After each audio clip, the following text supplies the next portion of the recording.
ဖိုးဖြတ်ခတ်မျိုးဆက်မှာပေးမမီတောက်မမီအကျင့်တွေနဲ့ပင်စီဖတ်မတက်ချင်ခဲ့ရင်လဲကျွေအမီဆောင်ဖို့ဆွဲချက်ချီတော့လိုလိုက်မယ်ငါညီကြောတပြင်းကြမ်းမခွာခြင်းပဲအမောပြေရေတောက်ချင်ရင်တော့ရေကြည်မကြည်ဝေမဖန်လေနဲ့ခွေနေရင်တော့နောက်ကျလိမ့်မယ်ငါညီမင်းအမေအိမ်မှာပဲသူခူးခတ်နိုင်တယ်လောကအပြင်ထမင်းလို့ပြောရရင်မင်းကိုယ်တိုင်လုံးမပါဇက်နာအရောက်ကျုပ်မကြမှာငါညီအပြင်မှာမိုးတဲနေလဲမင်းအမြင်အိမ်ထဲမှာနှွေးတယ်မွေးအမေအဖေကျေးဇူးရယ်ကမင်းအပြင်ထွက်ကြည့်ရင်သိလိမ့်မယ်ငါညီလူတကိုတယောက်တစ်မျိုးရဲ့နဲ့စူဟဲဆိုမလောက်ခင်က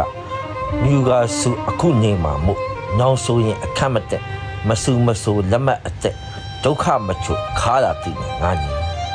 စီနီယာတချို့ရဲ့ကချိုးကားပိုတကားစကားရဲ့နဲ့အပေါ်ရန်ချိုချစ်ပြတ်တက်လို့လူတကာကိုယုံနာလဲရှော့ကိုယ်တိုင်ကိုဝင်ကားတွေးလို့မမှန်ချင့်ချင်ရမှာမင်းပါငါညီမတိတာကိုမေးဆိုလင့်တော်ညာအမေးများရင်လူတကာအလေးမထားခြင်းတမို့တချို့အရာတွေကိုယ်တိုင်ရှာဖွေရင်းမှမေးတဲ့နာပဲမေးပါငါညီ